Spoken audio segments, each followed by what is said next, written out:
the name is not what's important. It's about what the actual brand is and what you're actually trying to do. You say that, but I feel like in your explanation and even what you say is your focus and being laser focused, I feel like it fits perfectly for that reason, because it's like, okay, this is the brand, this is what it does, and that's the focus. And you as a person being focused and having that, do you see what I mean? Yeah. So it No, feels like I it mean, makes sense.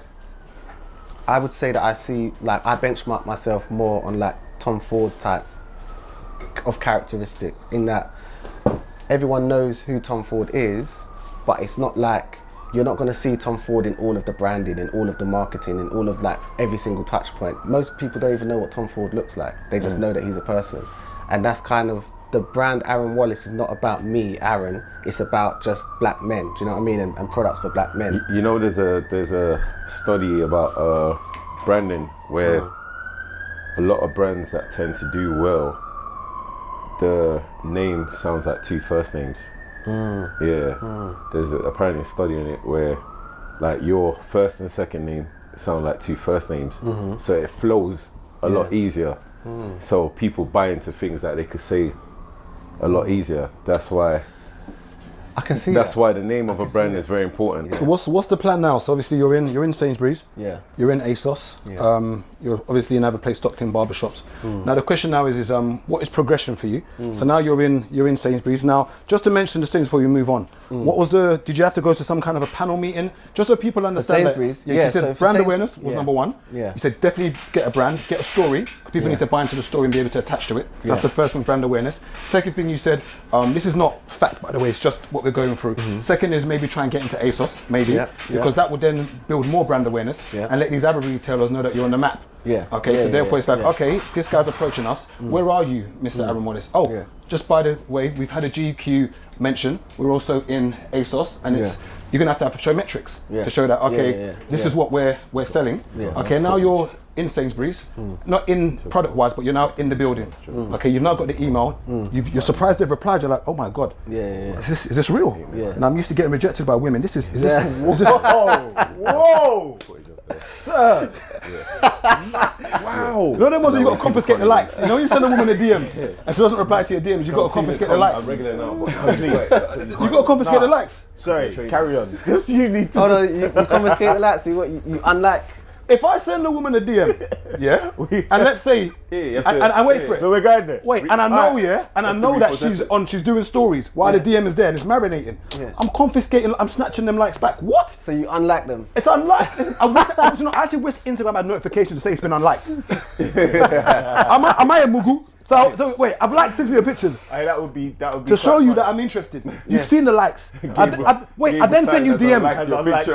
I then sent you DM. You're now doing stories, ignoring me, and I'm gonna.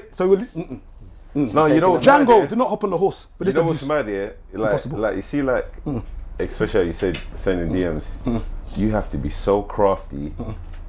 If the girl's got so much followers to get in, I'll tell you what. One time how I broke into a DM. He said broke in. I broke in. I burgled my way in. You know, cat burglar. You know, what's his name? Dexter, the cartoon. You know Dexter's mum. There was a clip of Dexter's mum walking here. And the meme said, like women looking like Dexter's mum and me talking to myself in their DMs. So I sent it to this girl's DM, and she's got like loads of following. She said, opened the DM laughing, followed me back. I was like, to be phase fair, one. I was like, I broke in with the same thing. I feel like you. I got a question for you. Yeah. So if you take back the likes. Yes. If you're. Not if, I do it all the time. So go on. Okay. When you take back the likes. The game was petty, you know. Do you take back the gifts? As in, what do you mean? As in, like if you break up from a relationship, do you take back the gifts? we can get to that. I'm going to answer that. We're going to get to that. Okay. Well, let's not finish your. Let's not ruin your story yet. Okay. Cool, so you've gone to Sainsbury's. Okay, you've sent the email. Okay, you've got the email. Obviously, rejection builds character. But so you've been getting rejected here and there because not the first email you've sent. We've had loads of rejection. But you kept going, isn't it? The resilience said, you know what? I'm going to keep going. I'm going to keep going. I tried to be an artist, it didn't work. I've known rejection. I'm still going. This is the beard. I've been a barber. It's worked. I'm doing the beard. See the digs. I'm used to this. They're very subtle. We're going. So now you're in Sainsbury's. Okay, just reply to your email. You're now in there. So you've got to now do a pitch. Yeah. I'm assuming. So I want to know how long it took for you from you had your pitch to when they decided yes, and what you think the deciding factor was as to why Sainsbury's said we want Aaron Wallace on board. I think that the deciding factor was one. I think it was primarily two things. It was two things. I think one of it is that they wanted to they wanted to be more inclusive, and a lot of the retailers are looking to be more inclusive. A lot of them have now identified. It's taken them long enough, but they're now identifying, wow, we actually don't have anything on our shelves for black men. Do you know what I mean? Some of them have started stocking their shelves for black women and have those I'm lines. seeing Cantu everywhere, where Yeah, exactly. Yeah. But a lot of them are like, we don't actually have anything for black men. So first of all, they're looking to add more diversity to their ranges. So I think that's number one. And then two is positioning. So like I said, all of these things are step by step. Add to your positioning, add to your brand story.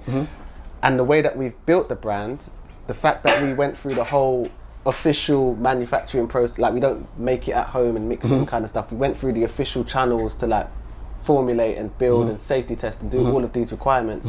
We're now retailer ready to be able to fulfill a Sainsbury's. So that if they know if we send stock. Now, do you reckon they check those kind of things to see where you're actually making these products? Absolutely. To make sure it's not some home formulated thing, and to know that obviously that the products you're putting out is safe. So you're not a Mickey Mouse person who's just got this, done a bit of a bit of voodoo on juju, and now you've got something that grows the beard. So you're saying that you've actually gone somewhere in some kind of factory, in some kind of place where it's all being formulated. You actually know what your active ingredients are, what are not active ingredients. Just Google that, click. And now if Sainsbury's are saying to you, we can see your setup. It looks like it makes sense. And would you say that those are the things that twisted the cart horse, or are you going to say it's because it was a quota? It's everything. It's everything. It's the fact that they have their objectives and we have our objectives. We've made sure that we've built our brand in a certain way that we can meet all of the requirements, all of the safety. Like we've made sure that we've addressed each hurdle before we even reach them, if that makes sense. So like we've done all of the safety testing. We've registered our products on the EU portals and all of that kind of stuff. So, and Sainsbury's absolutely check that stuff because they can't afford to have something on their shelves that's not legit.